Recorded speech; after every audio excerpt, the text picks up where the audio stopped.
So as I say, the plan with this deck is basically you can put Call to Arms in any deck you want and it's going to be reasonable. So we've seen it done with Murlocs and we've seen it done with dudes, so can we see it be done with elementals? Now there's a tiny bit of elemental support for Paladin, not a great deal, but maybe just about enough to make something that vaguely resembles a deck, so we'll have to see. Paladin's really strong but a bit played out at the moment. Everybody's doing very similar things, so as we are so late in the meta. So I mean, the problem you've got here is both of these are quite defensive elementals. This probably has a stat line that's just about good enough to make it worthwhile. We could try to do the warrior thing of using tons and tons of weapons, playing really, really aggressively with a self total, and then having small amounts of healing or armor gain through armor up that gets us out of danger. Again, it's entirely how we try and play this.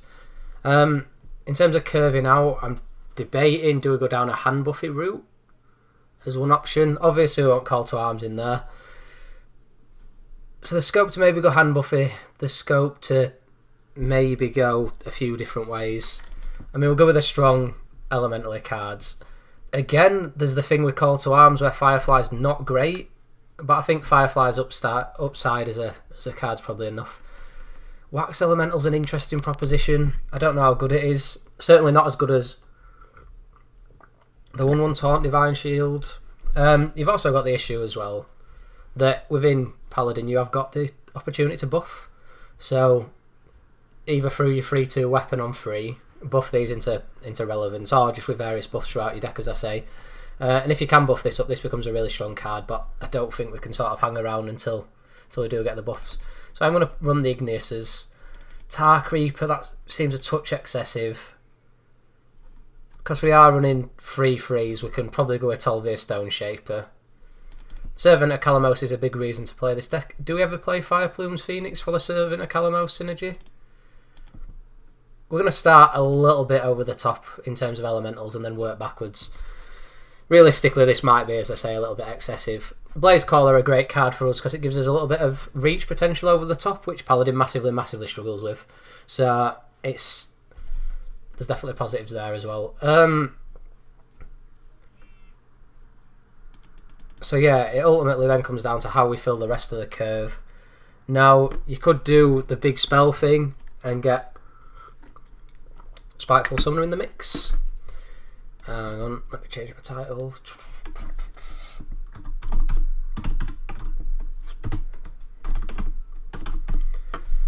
Which does not seem a bad option. Obviously, you Call to Arms in, which does make it a little bit weaker. There's enough other good stuff in Paladin that maybe you don't need to do that. So, if we're not doing the big spells, what are we going with? I think there's a world in which, as I say, we're trying to fill this curve and smooth it out a little bit. So, I'm looking for the 1/1 card that... Yeah, Smuggler's Run. There you go. That's one potential option. Obviously, we've got cards that generate other cards, which means that this gets a little bit stronger. Grime Street, absolutely terrible alongside Call to Arms, so probably not going to play that. Drygulch Jailer, again for the hand buffy options. Really, really weak, though. It's literally just there for hand buffs. So, Hydrologist, never a bad card to include in decks. Aladors, again, not bad cards to include in decks. I think Divine Favours makes sense. I think Rallying Blades makes sense. Again, in the try and curve out effectively route, I think Righteous Protectors also makes sense. Any more Divine Shields? At the moment, we've got Tolvirs, we've got Righteous Protectors. Do we go Wax Elemental ever? Is that madness? Potentially. Have we got much with 1 health to activate that? Not really. Double Call to Arms, although we'd really, really like on 1-drops to make that happen. There's not much in way of 2-drops in terms of elemental curve that you massively want to play.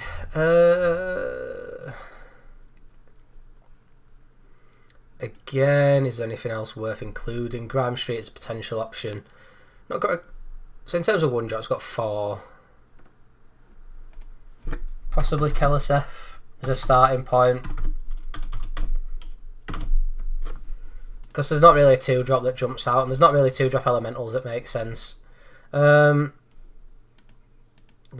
a finisher, maybe. Tell you what, to even his numbers up a bit, and if we're going down the buff route, let's stick in the 6-drop weapon, which starts to make his deck a little bit heavy. I think Sunkeeper to Ream ever? Because we've got a lot of small things. As 1-drop counts too low for Keleseth to be worthwhile. We'll cut Valnir because I don't know if we'll be able to create enough value. And then Wax Elemental. We've got so few ways to buff Wax Elemental though, that's the thing. Selfless Hero. Any good minions that create other minions? Could just go Argent Squires to, again, help with the 1-drop thing. We'll try it.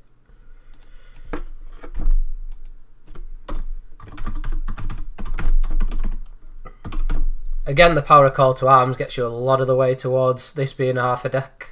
So, we'll see. We'll see if it works out for us. Again, it's going to evolve as the stream evolves. We'll see where we end up. It's probably going to do enough of work to get us to rank 5 because of the power cards in the deck. Keleseth has a little bit of anti-synergy with the Call to Arms. But not enough that we massively worry. So, Firefly's reasonable early doors, you can live with that. Tolveer, Blaze Caller are both quite late game, we're going to struggle to get there. I realise we're not running any silencers, which puts an awful lot of reliance on Blaze Caller to close out games against stuff like Q Block, which I don't know how prevalent Q Block is in this day and age. Sweet. So we'll see. Again, Smuggler's Run's a little bit questionable as well, but we'll have to see how his hand size plays out. Do that. Didn't def. That seems a tiny bit loud. Let me knock my volume down a touch.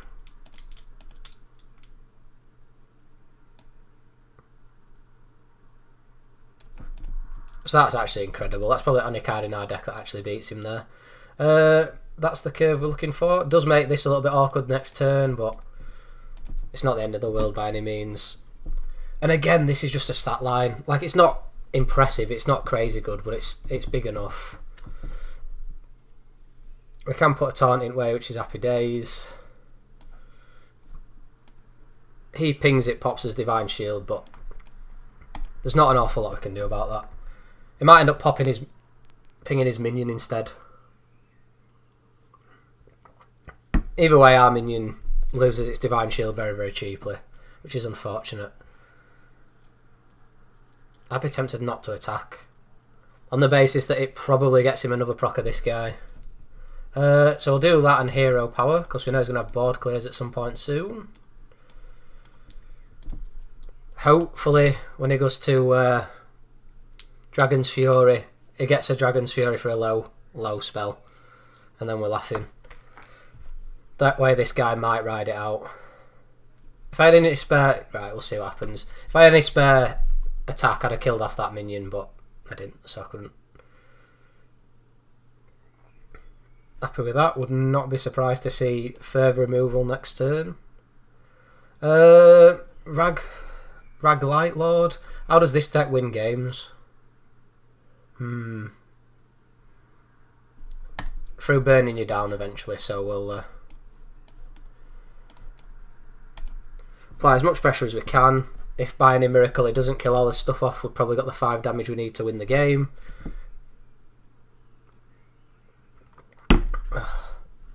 Coin's fine with that. Another dragon. Well, this feels like Blizzard, yeah.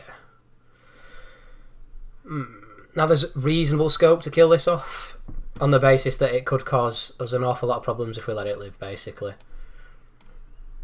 And I think we're a long way off winning this game, so we're chill.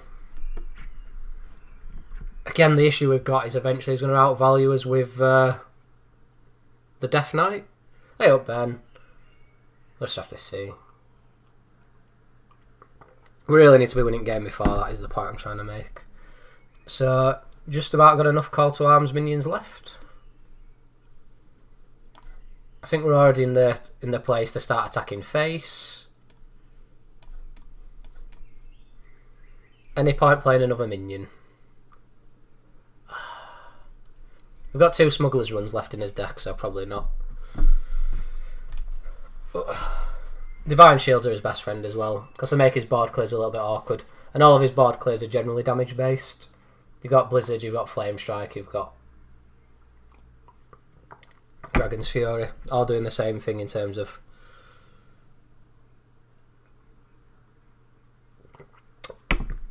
play around Meteor like a boss.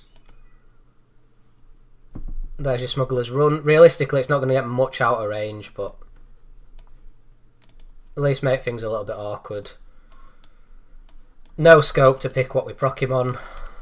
We have to proc him on 2, but proc him on 2 with a huge minion on board and a Divine Shield. He's either going to have to play, well, he needs a board clear and to ping, both of which have to be quite big. Obviously we get that as far away from that in terms of Meteor to make things really awkward.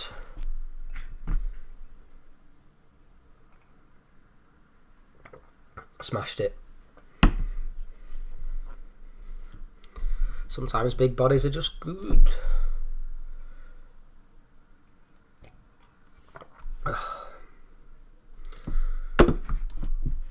KLSF feels really awkward, and Smuggler's Run feels even more awkward than that. I'm going to say Smuggler's Run's just bad, because we're not really in a position to massively dominate in terms of hand size. It gives us a reason to play Igneous Elemental, I suppose. Igneous Elemental's not worth it. So I'll cram some more 1-drops in. Again, can we justify Wax Elemental? It's just so difficult to get buffed.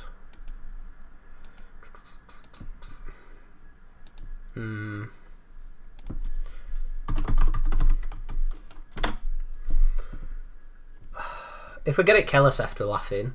If we Smuggler's Run it, we're laughing. But it's going to be awkward to make either of them things happen. Put us 1-drop count at 8 to make us Call to Arms more reliable, more consistent. The weapon that buffs is good if you're running plenty of minions. Yeah, there's scope for that. Like Valnir. Again, assuming we can keep his hand size fairly full. So I've got 6 1-drops, which is not enough. We need to somehow... we'll go Valnir. We'll also go... We'll try double Wax Elemental. And if we're doing that, what's his last card? Again, we've got 1 card that buffs Wax Elementals. The 3-drop, do you mean that one? Rallying Blade? Or do you mean the Unidentified Maul, I'm guessing you mean? I'm trying to justify these Wax Elementals, and without running loads of buffs, I don't think you can. Valnir is really cool if you can actually keep stuff on board. Oh, look, a Wild Sam. Hey up, Doug. How are things? How's Hearthstone treating you? How's life treating you? So, what we're cutting, what we're messing about with here. This KLSF thing feels super awkward. I don't like Wax Elementals as a card, they're just bad. So what we're putting instead, is there any 1-drops that get better with a buff? Like, significantly better. Like, more better than most things. Double Dirty right instead of KLSF, what were we even thinking? It's got to be 1-drops on it, that's the issue. Trying to work really... I'll go with that. Gravel Snot's Knight. If we've got a lot of minions, and we'll take the 2-3 stat line, makes KLSF better. I think that's alright. And we'll stick in 1 Unidentified Maul. In fact, we'll go double Unidentified Maul and cut that. So we've got a lot of weapons there, we're making things happen. Yeah, it feels reasonable second draft. Again, I'm glad we eventually decided not to go Wax Elementals, because I just don't think we've got enough support for it. Call to Arms is absolutely ridiculous. We'll be coining that out on 3, which means we're probably not keeping Benevolent Djinn. Against the Shaman, I don't even know what a Shaman's doing these days. Probably evolving stuff in one form or another. So, We don't need to stress about a turn 1 Keleseth. Just play it turn 2, it's all good. Although, that curve's starting to make us think maybe we can go... Tar Creeper can protect all the small stuff, so I think it makes sense. Again, it's rare you have to do that, but his curve plays out so nicely. Well played. Yeah, it's always nice if you can Keleseth turn 1, innit? Fine with that. Just keep trading into his totems. Maelstrom Portal still very much a thing. I think Maelstrom rotates with Maelstrom or Karazhan. Karazhan rotates, so yeah. So Maelstrom is still a thing for the next couple of weeks until the new expansion. Do that. Do that. Divine Shields are always nice. Divine Shields obviously being more valuable than 1 health, so get it done, make it happen. Jades I can respect. Oh. Again, we're in a situation where it just makes sense to make this play, so... Again, next turn he may Volcano us. If he does, he full clears. There's nothing at all we can do. If he does, though, we can call to arms, get a load of small insignificant minions. Am I still playing Smuggler's Run in this deck? I swear I swapped Smuggler's Run out for something. I definitely did. My deck tracker's playing up. So, we do that. Cool. Pray for no second Volcano. Although if he wants a Volcano, he ain't got the mana, so it's all good. Why is my deck tracker lying then, would be my question. Neverbrine. No idea. There we go. Right, so... Sunkeeper Tareem seems reasonable. Kill off this. Throw these face. Just ride out a Volcano one way or the other. Happy days. Again, we're in that awkward situation where we've not got elementals to proc elementals. Probably going to have to play Servant of Kalamos just as a body to set up as Blaze Caller to set up as closing out the game, but we'll see. Again, the thing Shaman does good. Lightning Storm. The thing Shaman does really well is it can just heal and heal some more and continue to heal. Like nobody's business. Do that. Do we respect the totem? I can't find a reason to respect the totem. Just means he's more likely to get spell power. Do we set up lethal if we attack face? Depends what he clears. We can't really know, basically. But if we can try and make Lightning Storm as bad as possible. Volcano, I'm still not convinced he's full clearing. Maybe it is. Cruel Warfare 101 is now hosting my stream with 4 viewers. Welcome, Cruel Warfare. Been a while. How are things? How's Hearthstone treating you? How's life treating you? How's Overwatch and other such games treating you? Basically, how's everything going and how are things? Good to see you. And welcome if you have just joined from Cruel Warfare stream. Basically, I'm a Hearthstone streamer who tries to play slightly off meta decks, things that are a little bit more fun and interesting than just your standard aggro paladin, aggro paladin, aggro paladin. Let's see where we go from there. Blaze Caller feels reasonable. Starts to ask him some serious questions. Have we even... Well, if we haven't got lethal, we're really close. I don't think we need to respect minions at this point. So, boom. Any of his little free frees live, we end the game. So, he has been hitting us with a fair amount of heals, but not enough heals that he's going to get out of this one. It's literally going to come down to Volcano comboed with Lightning Storm.